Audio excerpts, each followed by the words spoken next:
Banga Vindhya Himachala Yamuna Ganga Uchchala Jaladi Taranga Tava Shubha Name Jage Tava Shubha Ashisha Mage Gahe Tava Jaya Gata जनगण मंगलदायक जय हे भारत भाग्य विधाता जय हे जय हे जय हे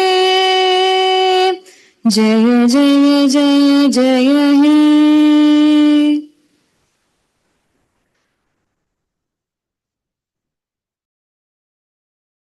நீராறும் கடலுடுத்த நிலமடந்தை கெழிலொழுகும்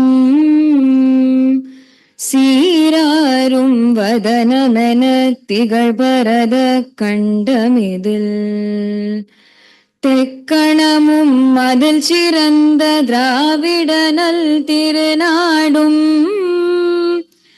தக்க சிறு பிறை நுதலும் தரிதனரும் திலகமுமே அத்திலக வாசனை போல் அனைத்துலகும் இன்பமுற எத்திசையும் புகழ் மணக்க இருந்த பெரும் தமிழனங்கே தமிழனங்கே உன் சீரிழமை திறம் வியந்து செயல் மறந்து வாழ்த்துதுமே வாழ்த்துதுமே வாழ்த்துதுமே.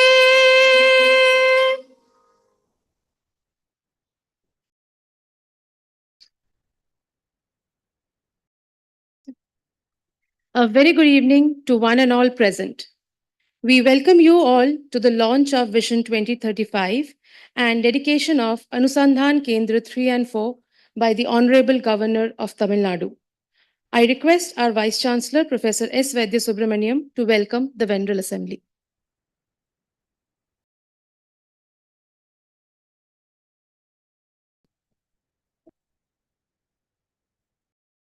Honorable Governor of Tamil Nadu, revered Chancellor of Shastra,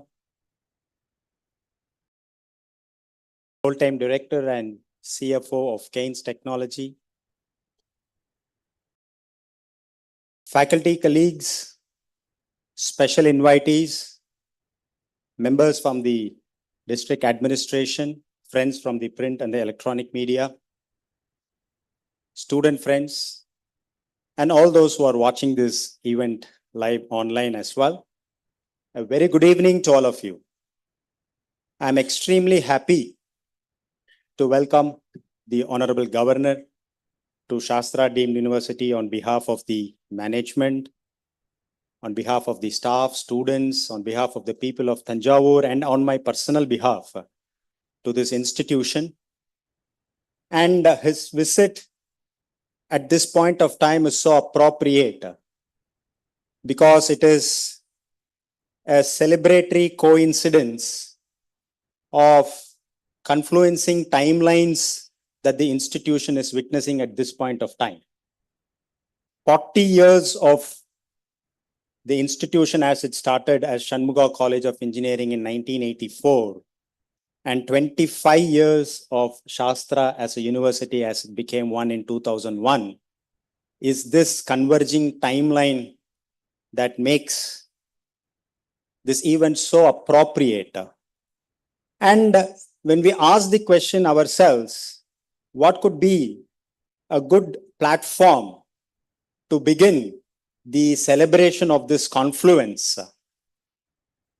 Our mind pushed back to the formative years of this institution. When we were affiliated to the Bharatidasan University, at that point of time, again, one great academician who was the Vice Chancellor there, Dr. Jnanam, he gave a very profound advice, which I learned from my predecessors, that when you start an affiliated college, please make sure that it becomes a university, because a character of a higher education institution is complete only if it is composite in its character. It cannot be just a single disciplinary university as an engineering college. Please think of becoming a university. And moving further, when we had Dr. APJ Abdul Kalam as the head of the DRDO and the principal scientific advisor visiting us in 1998, when we had a small production center as part of our mechanical engineering facility, his advice was, why so small a facility? Think big, have a bigger facility. And that's how we created the advanced manufacturing facility. And with all those facilities and no looking back on the academic milestones that we crossed in 2001, we became a university. And after becoming a university, we told ourselves we are no longer going to be a teaching institution, but a research center as well. And that is why when we established the first research center, the Center for Nanotechnology and Advanced Biomaterials, by the time Dr. Kalam became the President of India, and he came here to inaugurate that center. And before that also inaugurated the center in Kumbakonam, thereby also telling us that it is not only engineering, but sciences is also something that you have to do, because the Kumbakonam center was in honor of the great mathematician Srinivasa Ramanujan. And that time during that visit, we distinctly remember that if it is just one research center that I'm coming here to inaugurate, the next time I should see a lot of such research centers. And true to his words, when he came back again in 2014, saw the research centers, and that's when we had the blueprint for our Vision 2025, which was released by Dr. Kalam in 2015 April. And that actually laid down the roadmap for the transformation that we saw in the last decade, explaining the various progress that this institution has made.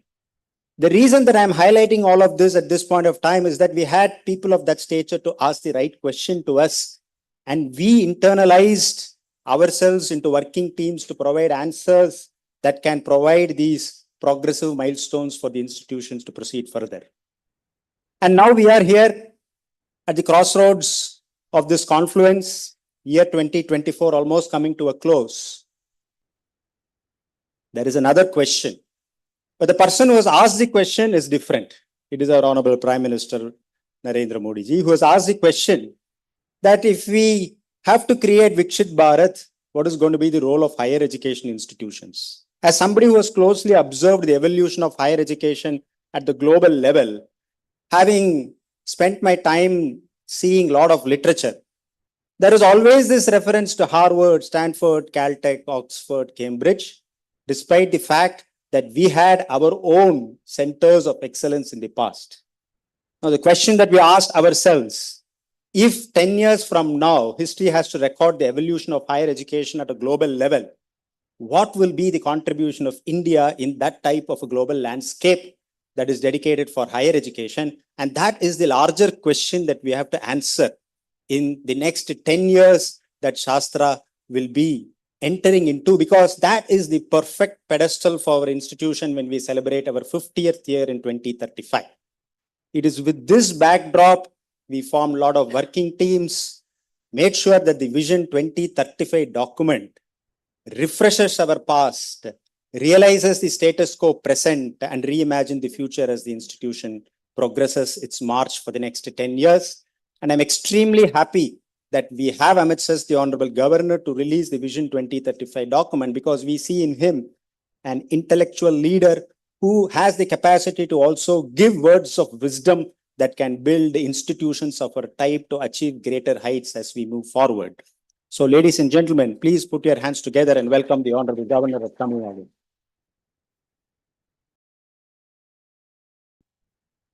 I also take this opportunity to also welcome Mr. Jairam Sampath, the whole-time director and CFO from Kaynes Technologies, along with the CEO of Kaynes Semicon, other distinguished guests, my faculty colleagues, student friends.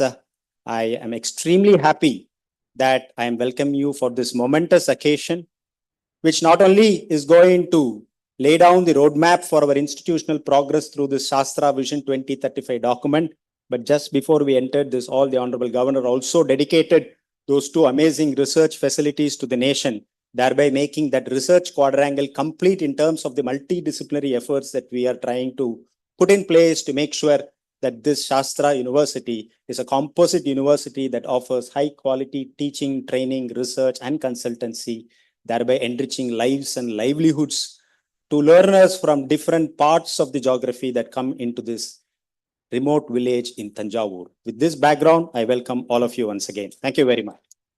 Thank you, sir.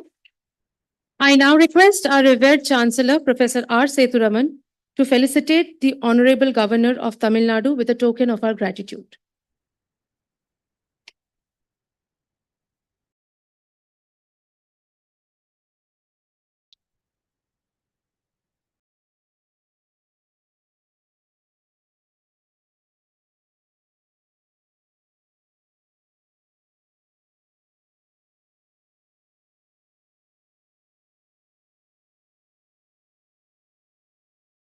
Let's now take a look at an audiovisual presentation on Shastra.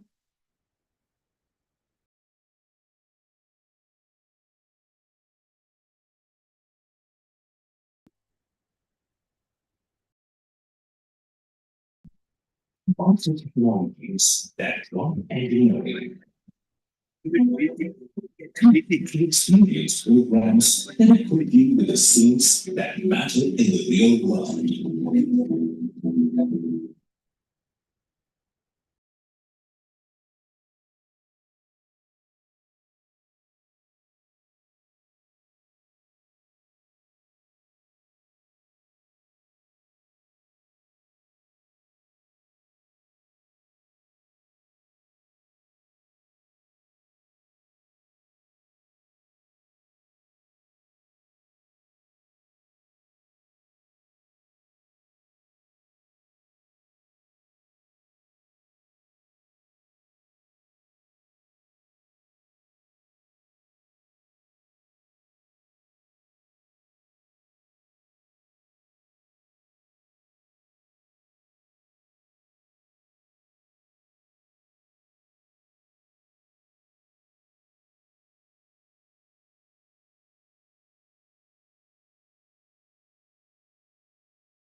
To what transformation can bring to change the life and livelihood of many learners and the immediate society.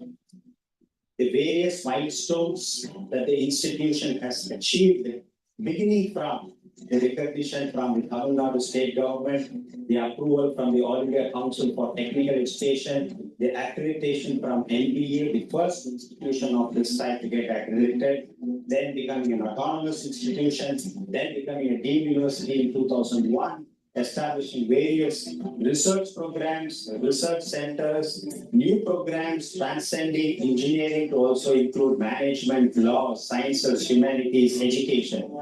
Shastra is truly a composite and comprehensive university that has added significant value to various learners from different parts of the country.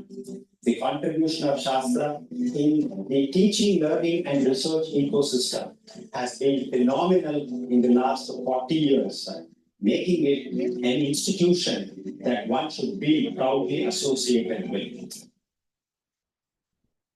Established in 1984, Shastra has consistently pushed the boundaries of education. Shastra is a beacon of excellence with deep traditions focused on creating a brighter future. A premier institution of the country, renowned for quality education, research, innovation, and empowering the next generation. Connecting with Shastra is connecting with success. Welcome to Shastra and stay connected with us.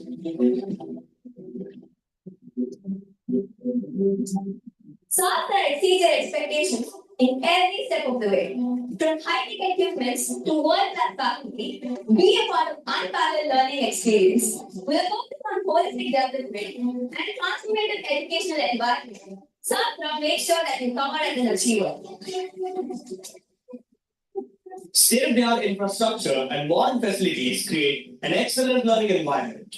Well, labs and research facilities at Sastra are essential for academic success. Whether you're developing software, designing cutting-edge hardware, or exploring AI, you'll gain the skills to lead in today's tech-driven world. There is a need to build a capacity in emerging technologies, artificial intelligence, bio-nanomaterials, cyber-physical systems, digital manufacturing, electronics manufacturing, energy and environment, making this A, B, C, D, E demand more visible, and our efforts to build capacity in these emerging technologies will always be unabated.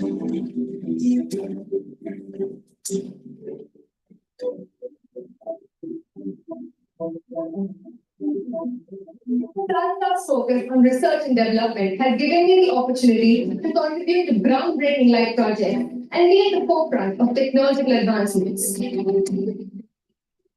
Sastra Hub for Research and Innovation is a magnificent edifice constructed over 4.5 lakh square feet, housing various research labs of multidisciplinary nature, technology business incubators, and various central instrumentation facilities. The quality of work that happens here is truly world class. Here, we turn ideas into impactful solutions. The support and resources available in Sastra are incredible. To scale entrepreneurship and to also get a feeling of being one's own boss, the 3 incubation centers at Sastra is a fertile ground where new ideas are tested to build successful prototypes and move further to build large enterprises. Sastra University's engineering programs are designed to foster innovation, critical thinking, and hands-on learning, with a strong emphasis on interdisciplinary education, cutting-edge research, and industry collaboration. These programs prepare students to tackle real-world challenges. Law School at Sastra stands tall among the country's premier law schools, offering a rigorous and interdisciplinary professional education designed with a comprehensive curriculum. The law programs prioritizes public service with a commitment to diversity within the legal profession. The School of Management at Sastra nurtures business leaders for a better world through the highest of values. The management program is designed to provide collaborative, creative, and entrepreneurial education to future business leaders. More than a university, Sastra is your launchpad for a successful career. Strong industry connections and a dedicated placement team will help you land the job of your dreams. The impressive placement record at Sastra is because of Shastra's merit-based admission policy, true to its tagline, think merit, think transparency, think Shastra. Shastra students will always have a competitive edge over the rest when it comes to campus placements.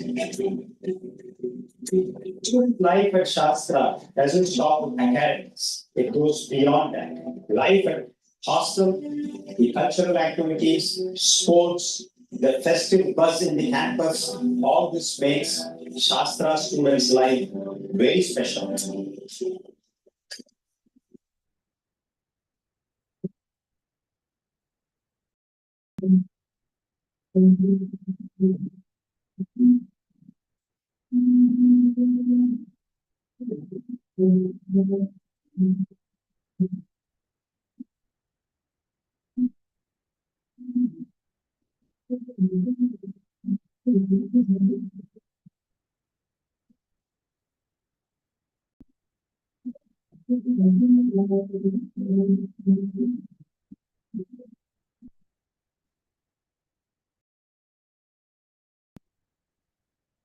Shastra's leadership in education to achieve progressive sustainability, Shastra Leads, is the guiding model of Shastra through its integrated approach towards teaching, training, research, and consultancy, and its constant effort to achieve excellence, make Shastra one of the progressive and premier universities in India.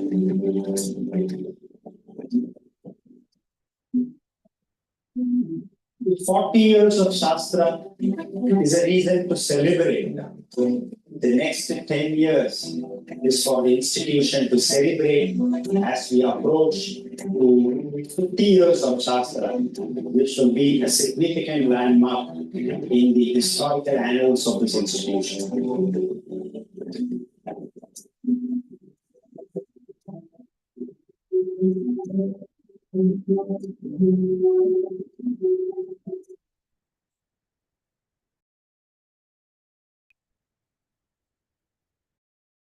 Thank you, everyone. Ladies and gentlemen, we are privileged to witness the MOU exchange between Keynes Technology and Shastra, spearheaded by Sri Jairam P. Sampath from Keynes Technology and Professor S. Vaidya Subramaniam from Shastra.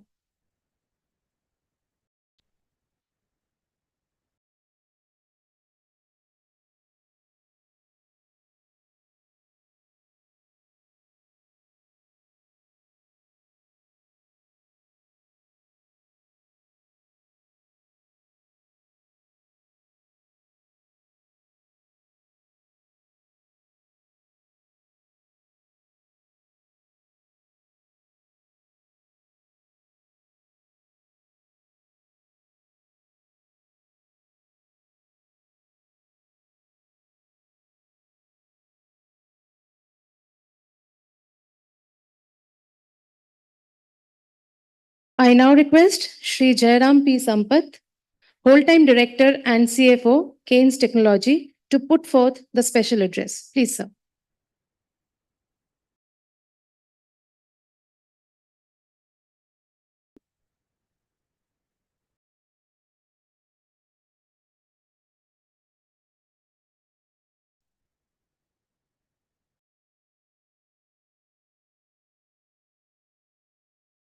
Just start with a small invocation. The Honorable Governor of Tamil Nadu, the most respected Chancellor, Vice Chancellor, all my friends. It's a very small Sanskrit shloka which says, Gurur Brahma, Gurur Vishnu, Gurur Devo Maheshwara. Tasmai Shri Guruve Namah. So all the teachers here, I don't not only include the professors here, but also the students. Because the biggest teaching comes from the peer group. So biggest influences on people's attitudes are their friends. So on that note, I would like to just say a few words about our company. There's something about 1980s. So we'll also be shortly in 2028 completing 40th year. Just like Shastra has completed 40th year last year, I'm told. And from what I see here and what I hear about your great organization, you have achieved a lot and a lot more to achieve, right? I'm also told that the biggest of the trees, the seeds are the smallest. So our company started in 1988. Our promoter, founder, Mr. Ramesh Kandan.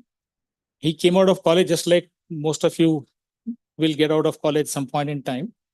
And he wanted to do something on his own. And he, of course, we had the advantage of Larsen and Toubro and Wipro, etc., being there nearby. So they had some program to encourage entrepreneurs. They set up a very small assembly unit, of which he was the supervisor, he was the worker, he was the manager. It was in his home. He used to take components and assemble and then deliver. So in the beginning, probably people would have thought, what is this industry setting up? But actually that attitude, that hands-on approach has actually brought us today. Today, we are a 3,000 crore sales company. We are respected by most of the stakeholders, whether it's government, the Honorable Minister for IT, Electronics and Railways, Vaishnoji actually mentioned our name in one of his key addresses in the technology, much to our surprise. Investors like us, our customers love us. We have 250 odd customers. So what has made this journey possible? This journey is possible because of not just one person, but lots of people who joined, like such as people sitting here. So I think one of the messages that I would like to, so today we are an integrated EMS player, okay, integrated electronic manufacturing services player, and all those things that you showed in the video, fortunately we have started using those, whether it's an AGV, whether it's a robotic, whether it's a semicon assembly, whether it's a surface mount technology, whether it's design systems, whether it is PCB design, all of it we have actually done. And we were a little ahead of our time because we didn't have resources, but somehow we made space for all of those technological development. And so today we are an integrated EMS player. And obviously we are doing more than what our capacity permits us, right?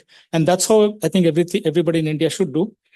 And so we are in FY28, we will complete our 40th year. And with everybody's blessings and God's grace, we'd probably do $1 billion turnover there. And so one of the things that I want to leave a message here, very important message, that India has come of age. So there is no requirement for us to be defensive about working in India, being in India, doing business in India, and so on. I can, without any qualification, without any fear, I can state this, that India is the most influential nation on earth today. We have the best governed banks. We have the best governance system. We have most of the governments, whether it's state government or the central, they are now looking up towards investment. Actually, India has come together at the right time. When the rest of the world is in strife, they are not knowing whom to select as president. Some people don't know whom to fight with. India is getting its act together. So this is the time when we can actually take leadership. And the people sitting here are the biggest resource that India has. We don't have money, right? No, well, actually, we have a lot of money, by the way, because we have 140 billion people. Even though per capita income is low, we have plenty of investment opportunities also available. So India's time has come. India is a large consumer. India's intellectual property is pretty high. Thanks to all those things subliminally happening, people silently doing their work, great institutions such as Sastra and other companies. So India's time has come. It is going to be worthwhile working in companies in India. It'll create wealth for you guys. One of the messages that I always tell people is don't work for a salary. Work to create wealth, either for yourself, if you want to, or for others. Create wealth for the country. And that's possible today. Now, one of the important, let's say, tools for doing that is to be ahead of technology. 40 years ago, India imported old dies and made Ambassador car and some Premier car, etc., right? Very old generation cars. We paid actually good money to buy old equipment. Not so today. Today, we are talking about companies setting up state-of-the-art facilities. So today, 1 rupee we spend, it's actually at the highest edge of technology. So today, in semicon, for instance, Semicon, my colleague Raghu heads this particular thing. We have exceeded our abilities. Actually, the capex in Semicon is roughly about 8 times more than the total gross capex of our existing company. We are bringing the latest generation of assembly. Our objective is to stand head to head, shoulder to shoulder in front of the Taiwanese and Japanese and, of course, Chinese and everybody else. We start humbly. We start by learning what it is. We start with simple legacy packaging. And we actually will conclude with advanced packaging, including co-packaged optics. There are lots of technological advancements that happen. We take advantage of the technology leapfrog that has happened in the industry. So today, when we buy this equipment with whatever capex that we have, we actually come at the top end of the spectrum. And we also have decided to put in a plant, most probably it is in Tamil Nadu, the PCB board fabrication, high density interconnection board fabrication, which is typically the province of South Koreans and Taiwanese and Israelis and Germans and Americans, right? So we are going to put right here in this state, this facility. And so that's also going to be very, very high end. So the lesson of all this is that we must aim for the best, because today everything has come together for us. You will not have this window of opportunity after 10 years. After 10 years, our other countries will take over. Technology is a very fast race. So make the best out of these particular things and make sure that, of course, we a little bit about our collaboration with Shastra. See, what I see here today is something was not available 20, 30 years ago. We did have centers of excellence, we did have large institutions, etc. But this industry and academies of excellence coming together to shoulder the burden of growing India's, let's say, technological arsenal was not there in this scale. And what I see today, I think, is highly encouraging. And we'll definitely like to take this forward. We have just signed an MOU. This is just a small seed. We like this to grow into bigger opportunities for both the organizations. And next time when we come here, we'll probably have something physical to show you guys. In the meanwhile, please feel free to reach out to any of us. Join us in our journey. It's very important that you lend your bright minds and a little bit of investment of time from your side. And make sure that you partake or you take advantage of this growth this country is actually witnessing today of really becoming great. Your generation is actually uniquely, let's say, blessed, because the previous generations had the burden of becoming, let's say, independent country and then building basic infrastructure and so on and so forth. So this is the time, this is the payback time, and I think you can do a great amount of work. I see a lot of what I saw during my walks, etc. I understand that you have close to 12,000 plus 5,000 students working, and it's a very large body of students in this institution. And I'm sure you can help at least 10, 15 companies to achieve their goals and so on. In the process, you will also become excellent professionals. So I'm a little selfish, so my message is only about how to further interests of our organizations together and how to further your interests. But in the meanwhile, we should not forget one important, let's say, thank you to the central government specifically. Last 2 tenures and now continuing into the third tenure, they have changed the strategy, and which has actually brought us all these riches. They started with something called Make in India. So Make in India was saying that, hey guys, do please come and do production in India. So they used to ask why we should come to India. You don't have technology, you don't have money, you don't have anything, I don't like you, and so on, right? Then they made it Atmanirbhar Bharat, and that was the thing which changed. Said, okay, fine, you don't come. What I consume, make it here. And that is what we are actually reaping the benefits from. And then a lot of investment into technology and a lot of bold initiatives. So I think so that's a very important factor. Without that, a lot of steam goes out of our events, actually, sales. So it's very important that you get governmental support, which is there today. Most state governments are extremely encouraging. People are available. So let's do our best to make sure that we capitalize on these tailwinds and set sail for greater growth and prosperity. Thank you. Thank you so much, sir, for your insightful words. I request our Vice Chancellor to felicitate Shri Jairam P. Sampath.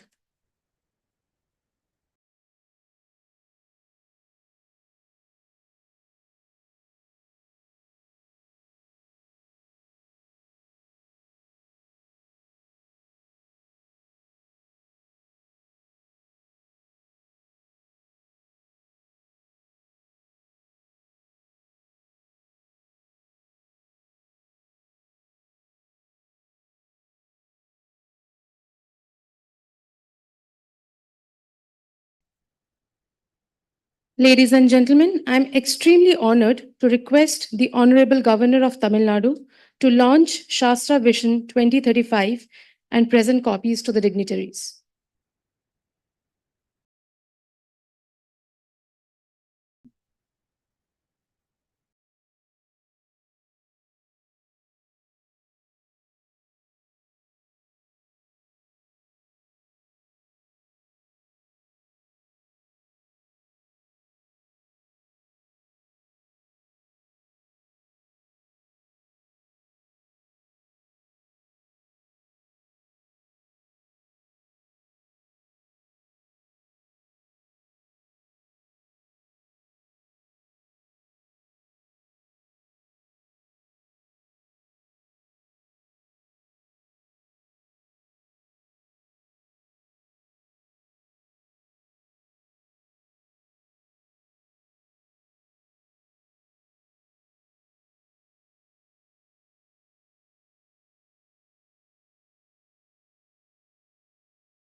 May I please request the Honorable Governor to felicitate the core committee members of Shastra Vision 2035, comprising of the convener, Professor S. Swaminathan, Professor S. Pugarandi,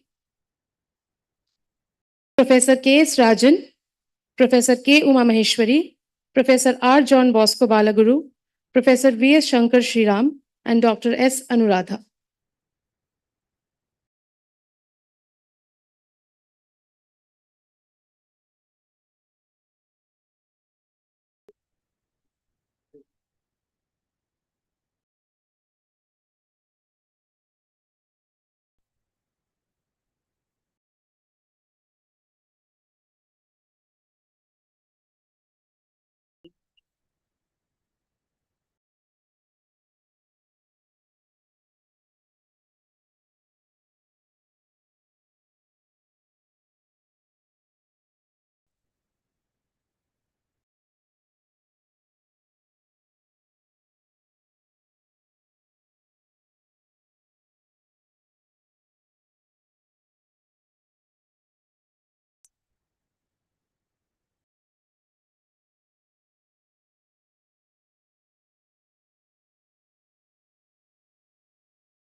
Dear audience, with utmost pride and privilege, I request the Honorable Governor to deliver the chief guest.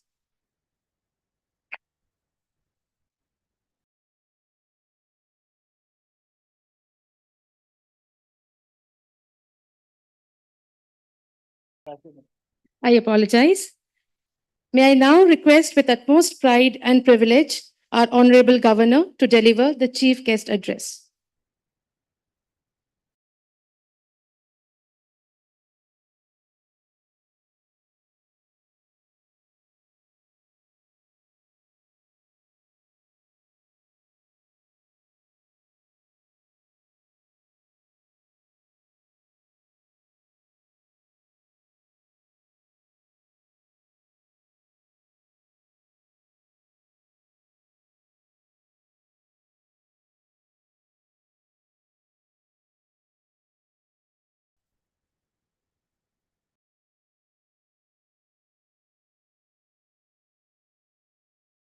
Most respected Chancellor of Sastra University, Professor Thiru R. Sethuraman, respected Vice Chancellor, Dr. S. Vaidya-Subramanian, full-time Director and CFO, Keynes Technology, Thiru Jairam Sampath, Dean Planning and Development, Dr. S. Swaminathan, distinguished faculties, invitees, staff of the university, and my dear students.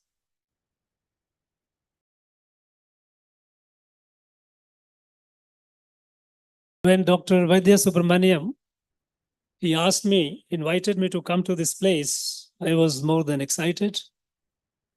I had heard about it. In fact, I lost one opportunity in the past because I remember the very first year when you came to invite me, couldn't make it because of my other commitments. So there was a sense of loss. So I happily came and had a tour of the campus, a brief tour, I must say. the positive vibrations that I could feel it here. The institutions, the infrastructures that you have created, and the work culture which you have cultivated, the team spirit which you have developed as a family, Sastra family, indeed is commendable and something to be proud of.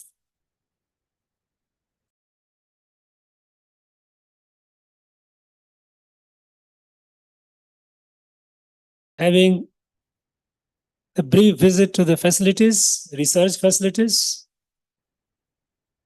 and seeing the intensity of industry academia connect here, I'm quite confident that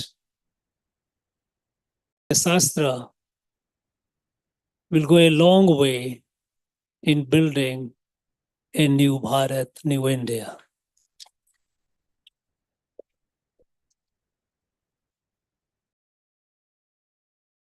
I also have, it was a pleasant moment, maybe the coincidence, that we found the dynamic leaders of Keynes technology, had the advantage of listening to them, and then getting a feel, a sense of how confident our young leaders of new emerging advanced technology field are. It has been an energizing experience for me.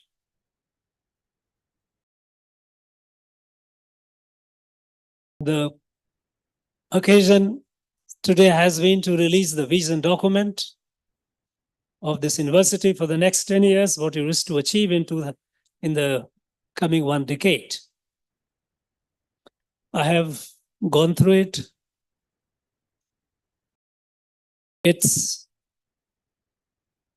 very encouraging to see how this institution has been making quantum leap forward in all aspects, be it not just expansion in terms of infrastructure, but qualitative improvement, or I should say it's not improvement, but transformation.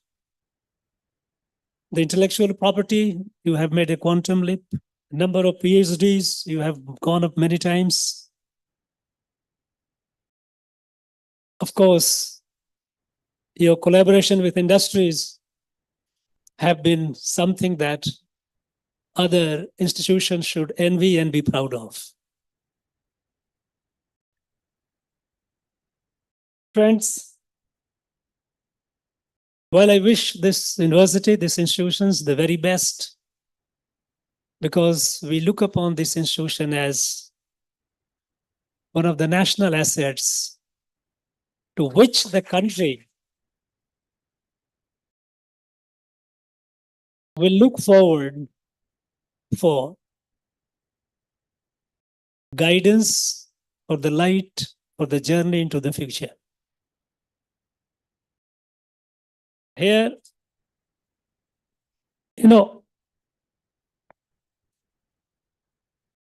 while the university has a vision, and I can see that the vision is very much aligned with our national vision. Our national vision is to be a Viksit, a fully developed India by 2047. We heard our young leader from the Keynes Technologies, Sri Jairam Sampat, talking about how transformation has been happening in the last one decade. And he tried to figure out what could be the reason behind it, what has been making the change or making the difference. Friends, when India became independent, We were the sixth largest economy in the world, despite all the exploitations by the colonial powers. Till the beginning of the 19th century, we were the largest economy of the world. The world was a market for India. Not for 100 years, 200 years, for over 2000 years. And history is replete with this evidence, the fact how India used to dominate the world market with its product. We all know that we all love gold, but India does, and we have plenty of golds, but we don't have a gold mine or gold place from where we can extract gold, a few here and there, a small one. But still we have so much gold because we got the gold through our trade. It became actually, some historians call it, India was the sink for the global gold. All the gold was coming to India. But we had lost. We had lost in 200 years. We came down. Unfortunately, after independence, in the subsequent nearly 7 decades, we dipped to 11th position. We became poorer. We got more marginalized.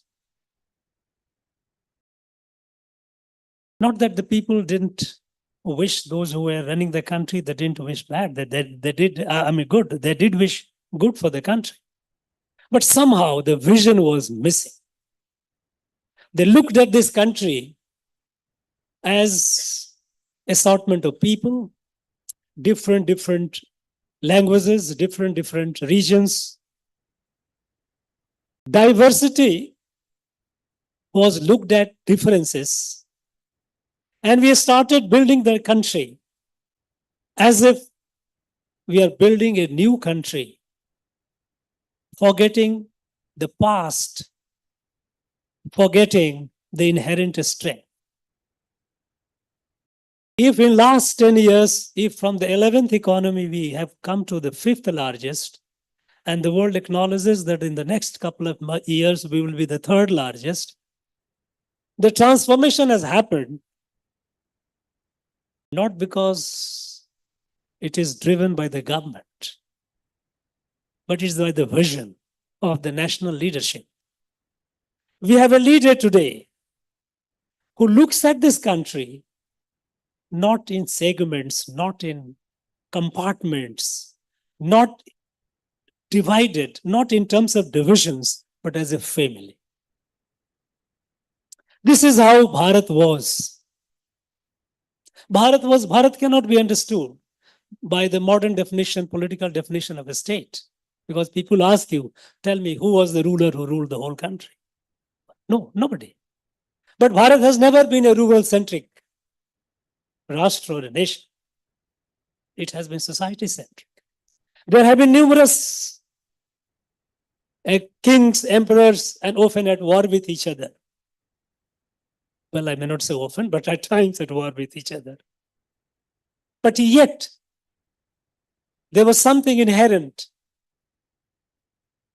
deeper than politics or language and vaster than geography, that defined this country as Bharat, as India.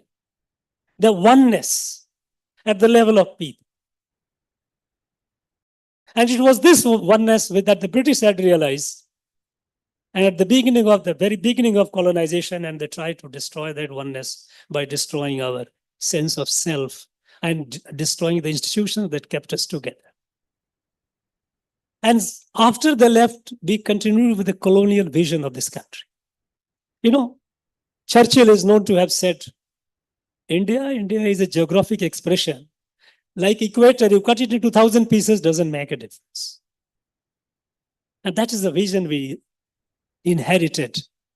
And our leadership continued with that vision. We kept building roads, we kept building hospitals, we kept building colleges and schools. We kept generating electricity, and we remained hugely disconnected, lack of infrastructure, sick, uneducated, underfed or ill-fed or no fed. The problems kept multiplying and we kept addressing the problem in segments, piecemeal, piecemeal.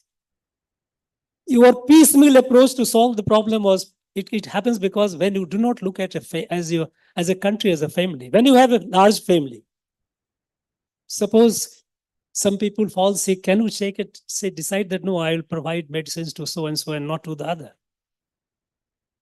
When you have a limited food, do you say that no, somebody will go hungry, somebody will eat? No, you cannot. The sense of looking at this country from the perspective that held this country together for several thousand years as one family. It was that sense that my grandmother from somewhere in Bihar, a village, traveled to Rameswaram, to Kanchipuram, to all the places, Dwarka, without realizing, not even for a moment, that she was going to a different place. She thought she was going on her own. There are people to look after. That sense of oneness. And when you have that sense of oneness, your problems do not appear as insurmountable, a major problem. No. You can do it. The confidence in our people. Earlier approach was that government was this, like a Mai-Bap, like a government will do everything. And people, the relation between the people and the government was that of a client and a patron. No. This is a country of 140 crores people. Look at their energy, their intelligence, their capability. Trust them. Harness them. Remove the impediments. Let them come. And look what is happening today. From nowhere, with hardly a few hundred startups, today we are more than 125,000 startups. More than 100 of them are unicorn today. Who is doing this? It is it's people like young people, young men and women like you. It's not that the government is doing it. If we are today among the top countries, few countries in every domain, it is because our people are doing it. Simple thing. Building toilets. Our country, we had a dubious distinction of 60% of our people going for open defecation. Nobody talked about it. Nobody talked. It's a cultural issue. Too simple for big government to even think about it. But when government decided that we must overcome it, within 5 years, this country became open defecation free, complete. We have a huge women population, half the population. We have been talking about women empowerment. What? It is a very condescending attitude. You empower women? Why should? They are the power themselves. You remove the obstacles. Let them come up. And that is what is happening today when our women are marching forward in every field. And even the last bastion has been removed. The barricade has been removed even to the defense in the combat. Our young women are flying fighter bombers. Trust the people. Trust their capacity. Trust their sense of goodness. Trust their sense of patriotism. Earlier, it was on distrust. How come our tax revenue has multiplied many times? Till 10 years back, we had just about 20 million taxpayers, direct taxpayer I'm talking. Today, we have over 100 million. 5 times increase. How? Trust the people. They will pay. People have good sense. So far, earlier, the governments had been believing with the distrust, trying to disbelieve the people, disbelieve those, look at people, those who create wealth with suspicion. Convoluted mindset. And our country remained stunted. Nobody took us seriously. Nobody took us seriously. Many of you might have read about or must have heard about Lee Kuan Yew, the man who built Singapore, a fishing hamlet in the 50s. And within 3 to 4 decades, it became a model city-state for the world. This man was a close observer of India because we were being decolonized almost at the same time. India being the largest country getting decolonized, all the countries of Asia which were colonized before, and even Africa kept looking at India with hope, which way India goes, to learn from it. But India didn't.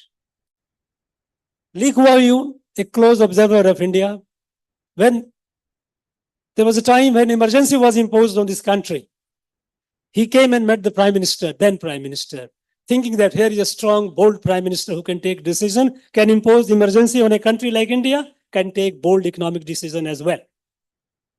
And he asked, Madam Prime Minister, take bold decision. You are earning 25 paise and spending 1 rupee. This is not a sustainable, you cannot grow. And then he got a disappointing reply. And then he said, India at best can be a military power. India can never be an economic power. He dismissed it. But what happened in last 10 years? Today, India is looked upon by the world with expectation for leadership in every field. No worthwhile decision in the world can be taken without India being on the table.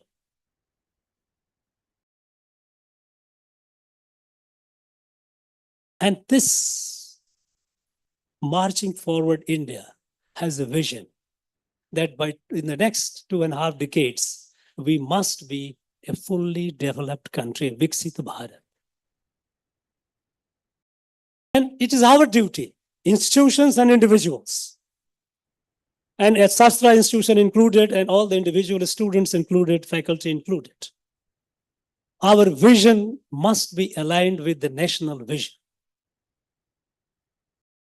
We are all doing great work. This institution has been doing great work, phenomenal, very, very encouraging. And in many ways, it is, whether it is articulated or not, I see it aligned with the national vision. And when we say our national vision of 2047, a Viksit Bharat, what does it mean? Does it mean that we should be just merely a very rich and prosperous country? Does it merely mean that we should be a very powerful country? No. It is much more than that. You know, friends, after the Second World War, we have seen the world for the last almost 8 decades has been led by the United States of America. Of course, other countries have been playing the role, but lead role. We have developed, those countries have developed technologically, and they have taken the lead, and they have been taking the lead. But this development that has happened it has created huge imbalance. It has not addressed the problem of global inequality. It has not addressed the problem of poverty. It has not addressed the problem of peace. It has not addressed the problem of a sustainable environment. In fact, it has been doing the other way. It has aggravated the problem. It has created imbalance in a way that seemed fatal today. So this mode of development is not what is going to sustain the world. This mode of development, which United States and other European countries have adopted, the rest of the world has followed, is essentially technology driven, and rightly so. And if you look at from the perspective of institution, I would like to add, because today you have released a vision document, that what made United States of America to lead the world for all these, and we see that in foreseeable future it is going to continue to lead them. Why? What happened in the United States? It wasn't there until the Second World War. UK was the leading power. Europe was the center of gravity of knowledge. But suddenly after the war, Second War, it shifted. Gradually it shifted completely. there some institution played very valuable role. And one such institution which I am tempted to mention here, which played a very seminal role in making US the leader in nuclear and digital revolution, was the Institute of Advanced Studies in Princeton, established in 1933. 1933, an institution was created in Princeton with endowment from some affluent people, some family. Good. A philanthropist gave the money, they established. And then Abraham Flexner, who was the first director, he attracted the talents. First, Albert Einstein. Then Niels Bohr. Then great Hungarian mathematician, John von Neumann, person of terrestrial, extreme wisdom, sharp, the person who actually founded computer, Alan Turing. He attracted the talents and they started working. That institution with a vision where 6 years down the line, when he handed over the institution, in his report, he said, if we work with courage and imagination 50 years down the line, historians will report that 50 years down the line, historians will report that we shifted the center of gravity of knowledge from Europe across the Atlantic to US. And that is where they took up all the Manhattan projects and whatnot, so many things, so many. Institutions shaped the destiny of a nation, destiny of a country, and destiny of the world as well. It's a vision they started. Here, when we are growing, India is moving forward. India's vision is not just a material or technological advancement, which we must have. There's no question. But at the same time, India must grow forward with its values. Internal and external growth. External growth is technology, science, material development we must have. But at the same time, an internal growth so that we live with each other as a family, not as only the humans, but human, animal, plants, the world. That is why we call it Vasudhaiva Kutumbakam. And in here, our old saying is Yadam Ure Yavarum Kelir, because we are one family.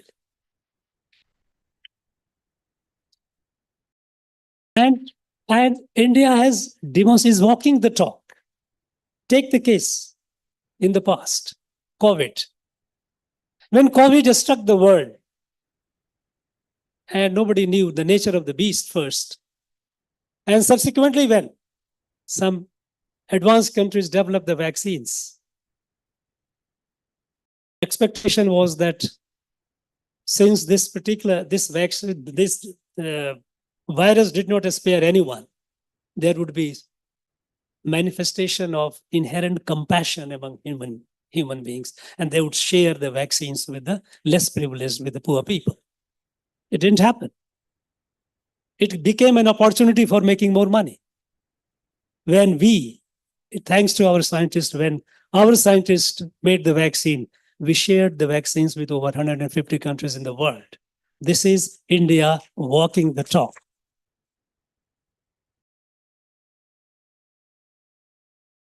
G20. G20 has been there for a couple of decades. But when India got the presidency, it said, no, it has to be inclusive.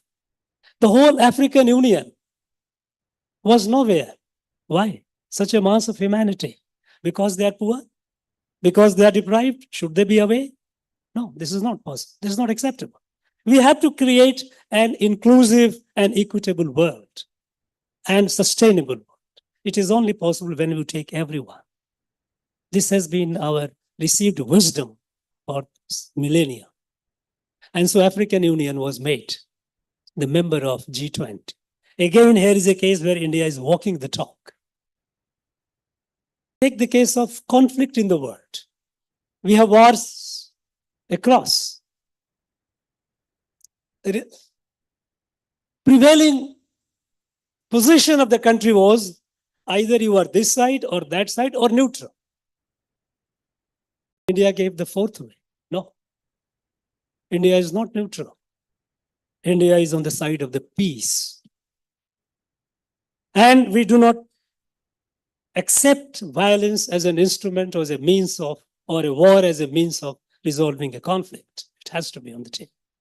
The result is, when India speaks and tells Ukraine and Russia to stop fighting because we have to evacuate our tens of thousands of our countrymen there, both the countries listen to India, they stop the fight, and we evacuate every Indian out of Ukraine. Every conflict, conflicting party, the warring countries, they look upon India with expectation and hope that perhaps India can can help us resolving the issue. This is new India. And this new India is being built with a vision of India being a family, vision that rise of India is for the good of the world, vision that we are not exploitative, we believe in harmonious coexistence, harmonious symbiotic coexistence. Is not based on mercantile principles. So these are our values. So we are growing in the domain of science, technology, and related economic sectors. We are also trying to reinforce, strengthen our institutions, which have been the watering holes of our values. So we find a cultural resurgence as well. So cultural resurgence takes care of our internal growth. And science, technology, and economic development is for the external growth, a balanced growth. India, when we say about Viksit India, a developed India, an India which is not just leading in terms of science and technology, which it must, but at the same time, the dream, what Swami Vivekananda had, what Sri Aurobindo had for India. Swami Vivekananda had a vision that, look, he had a vision that India should be such that its muscles are made of iron, its sinews are of steel, but its heart is compassionate, Vedantic. Such an India was the dream. Rishi Aurobindo, sitting here in Pondicherry when he did the meditation and he did this in his spiritual journey. He come up at the time of when India became independent on 15th of August 1947, he wrote down his dream. He jotted down. He says, now the time has come. Time has come for India to fulfill its divine obligation. And what is the divine obligation? Sri Aurobindo said that, look, on this whole planet, first of all, in the entire universe, as far as we know, India is the only country, the Earth is the only planet where life is in the evolutionary state. At the different stages of evolution, you have small creatures, Jad, Chetan, Jeev, Chaitanya, at different stages of evolution. And on this planet, India is the only country where this light came several thousand years ago, that entire creation is a family. We are all related. We are all related. Human, animals, planet. We have hundreds of people sitting here. These differences are apparent at some level, at the most fundamental level. We are all one and the same. And even science today tells that over 99% of our genes with the entire humanity we share.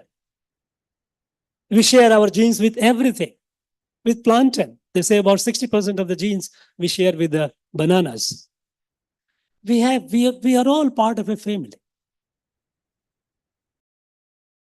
That light, that awareness came only in this land. Why only in this land? No, why not anywhere else?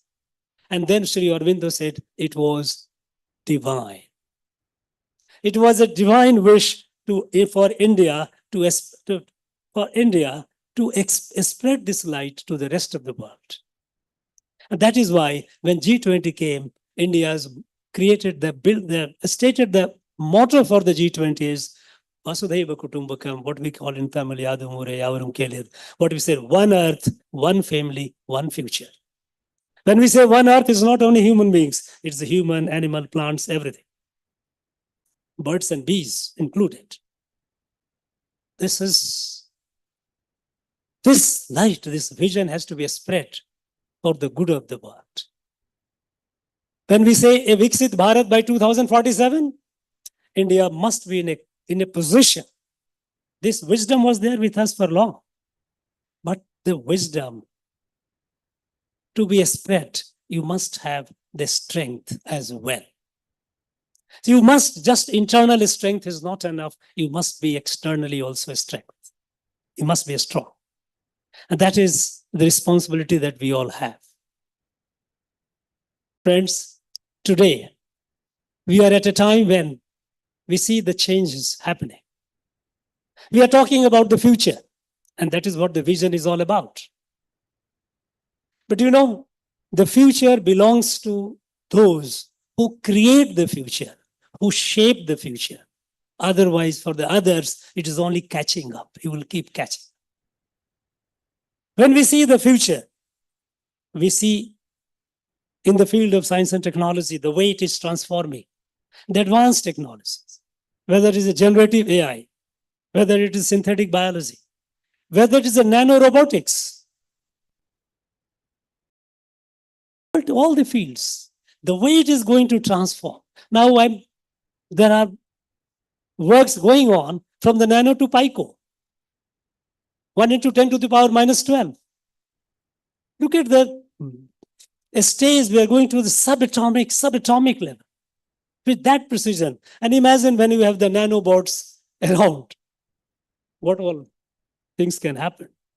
Generative artificial intelligence people are talking about singularity, that the days are not far when the machine and humans will be integrated in a way that it become indistinguishable.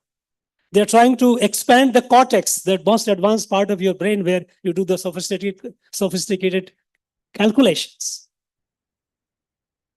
Creating cortex on a silicon chip. All these things are just revolutionary. You do not know what the world is going to be 10 years hence. Because what is happening today was not known 10 years before. We are moving at that pace.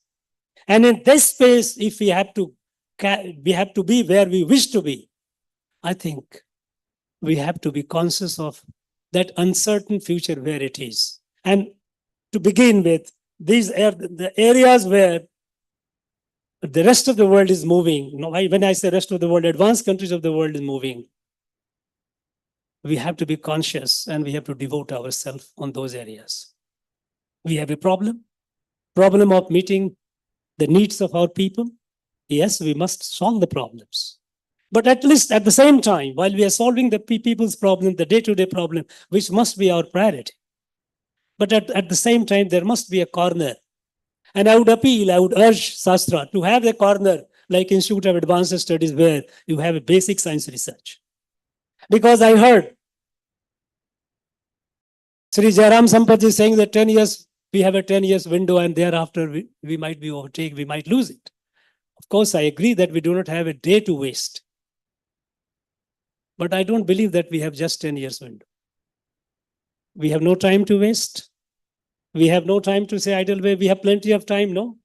We have to keep leaping forward. Incremental is not an option. But at the same time, we have to think what the world is going to be 10 years hence, and are we equipped with that?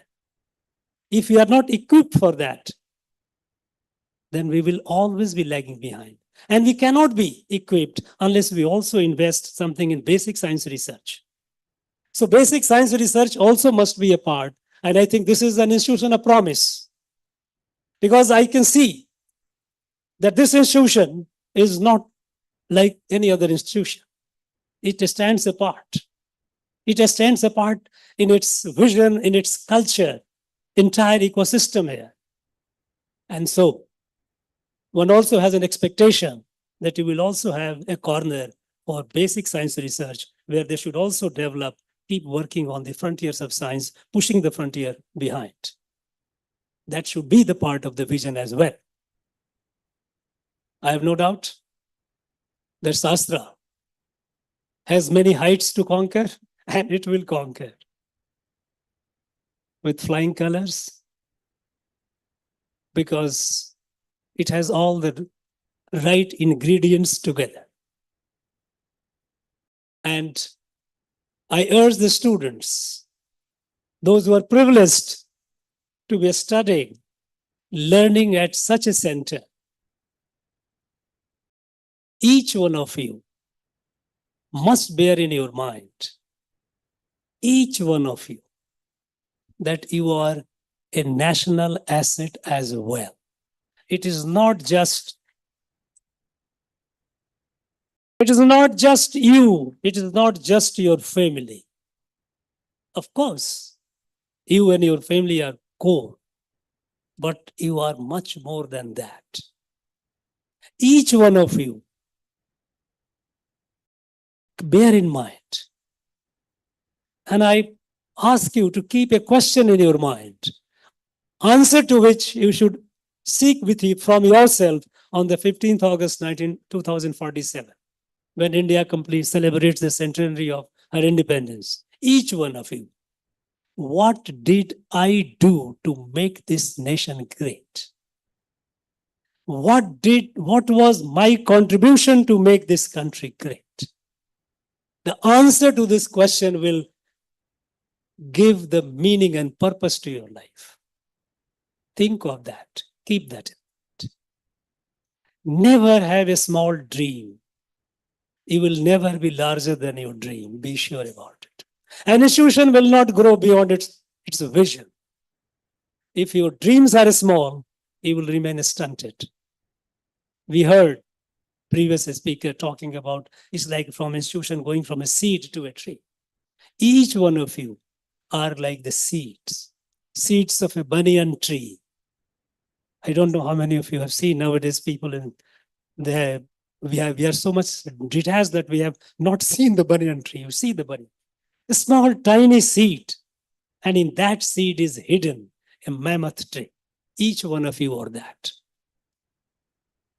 My appeal to you would be grow that. And if you grow, don't remain stunted. Have a large dream, grow, and in your growth will be the nation growth. I'm sure you will keep this in mind. Institution will continue growing, industries will continue expanding, and all of us together will be celebrating the forward, successful march of our great country, India. Thank you for the opportunity that you gave to me. Thank you for to be with you. Thank you. Jai Bharat.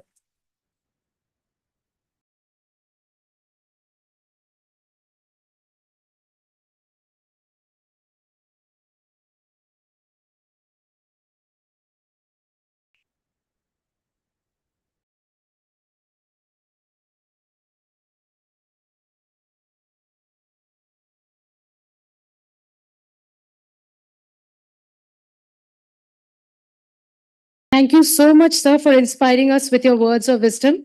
May I now request Professor S. Swaminathan, Dean Planning and Development, to put forth his words of thanks. Honorable Governor of Tamil Nadu, revered Chancellor, Vice Chancellor, Registrar, faculty colleagues, students, friends, guests, a very good evening. It's indeed an honor for me to propose the word of thanks for today's momentous occasion. That's the launch of Shastra Vision 2035 document, Shastra Leaps, the dedication of ASK 3 and 4, and the exchange of MOU between Keynes and Shastra. I would like to express my sincere thanks to the Honorable Governor of Tamil Nadu for his inspiring words and valuable insights. Sir, your insightful thoughts on traversing the evolution of institutions, contribution of academia to national growth, and the responsibility of every Indian to contribute to Viksit Bharat 2047 has indeed set the tone for our exciting journey ahead. Sir, your presence today in the campus has added immense value, and I must honestly agree that I have no words to adequately express it, since you covered from philosophy to science to technology and to the future of unknown. Thank you very much, sir. Our special thanks to our revered Chancellor for his untiring efforts to transform Shanmuga College of Engineering to a multi-campus, multidisciplinary, and a multi-dimensional Shastra. Your leadership continues to inspire, and we look forward to your continued support and encouragement as we chart the course towards a brighter future. I take this opportunity to also thank the Vice Chancellor for providing a dynamic leadership in the campus. I would like to extend our heartfelt thanks to our industry collaborators, Sri Jairam Sampath, Sri Raghu Panikar from Keynes Technology, for exchanging the MOU today to set up a COE at Shastra.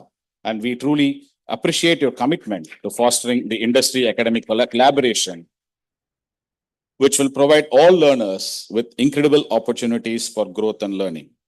The vision document today not only reflects our aspirations.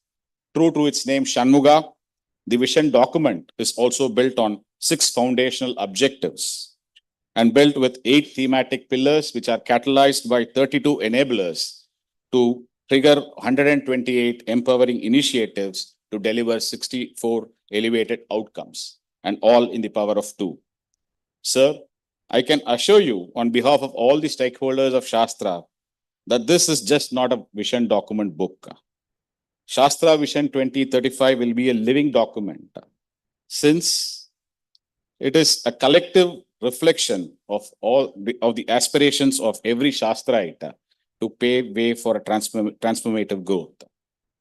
We appreciate the work of the Vision team members, all the faculty, students, staff, alumni who have contributed in this process. This document embodies our collective goals and dreams, and without your all participation, this document would not have been possible. A heartfelt thanks to the Honorable Governor's entourage, the entire district administration of Tanjore, collector, DRO, police department, electrical department, fire services, health, PWD, and all those who have helped in executing today's event. A special thanks to the press and electronic media for this coverage. Ladies and gentlemen, as we bring down the curtains for this event, the journey for us for the next decade has just begun, and we shall reflect on the path ahead and work together in making this vision a reality. As we always have believed, together we are stronger, and together we will achieve greater things. Thank you very much. Thank you, sir.